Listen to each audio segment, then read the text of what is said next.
So I woke up this morning in Australia to the news about the UK's new social media ban, and to be honest, I was quite shocked about the discourse about the way adults on social media were talking about children. And this is exactly my line of research. The reason we wrote Kids These Days was about this, that if you want to do a good kind of thought experiment, think about the way you think about kids of today, think about the way adults talked about you, and then see if you can change it up. And so I came across this short video going viral on social media. It's only a minute and 11 seconds long, but I just want to unpack it with you for a second. You please put your hands up, those of you who welcome the ban. Hands up for those who welcome the ban. So Right off the bat, look at these unruly kids, right?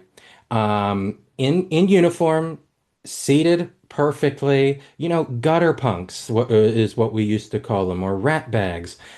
Just look at these kids. Do these look like kids that need our overprotection just from the start?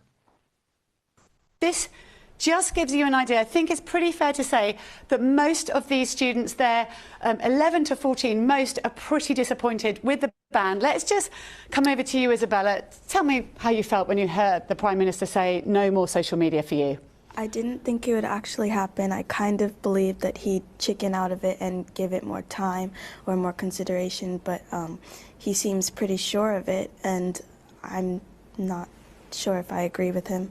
So we have an 11 to 14-year-old Isabella with a camera in her face, wearing a suit and tie with pins on her jacket, talking is saying very articulately, I'm not in support of this ban. You would, if you've seen this video shared on social media today, you would be quite shocked about the discourse coming from adults that what Isabella's going to say next is proof of why we need this government intervention, this prohibitionist approach. We have to save children like Isabella from social media. But let's keep going here. What are you most worried about? Not being able to contact my friends.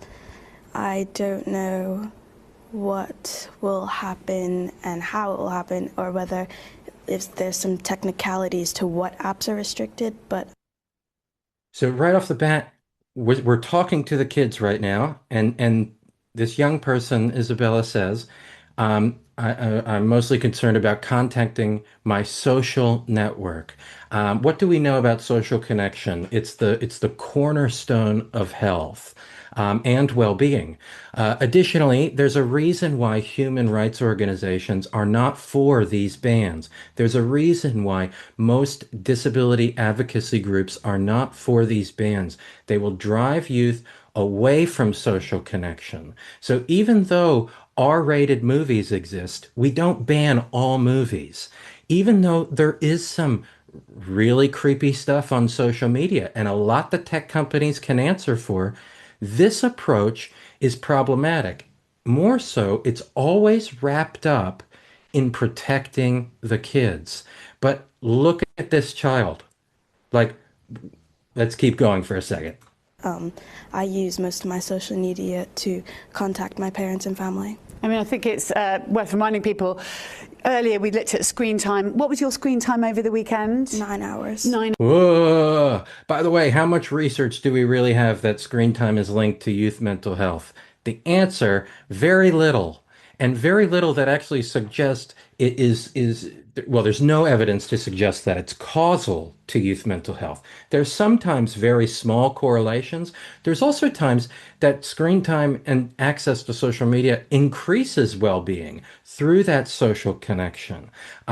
There's also concerns out of Australia that one of the biggest things when they go back and talk to the kids, the ones that we're trying to save and protect, that one of the biggest changes since the social media ban is freedom of access to information, access to the news, that they feel out of the loop about what's going on, because this is how people access the news these days. And for those of you that say, but we have to go back to the newspaper, right? The great thing about the news online is you can turn it off. right? You only get one newspaper a day. You can just turn off the news or go to another news outlet and read something different.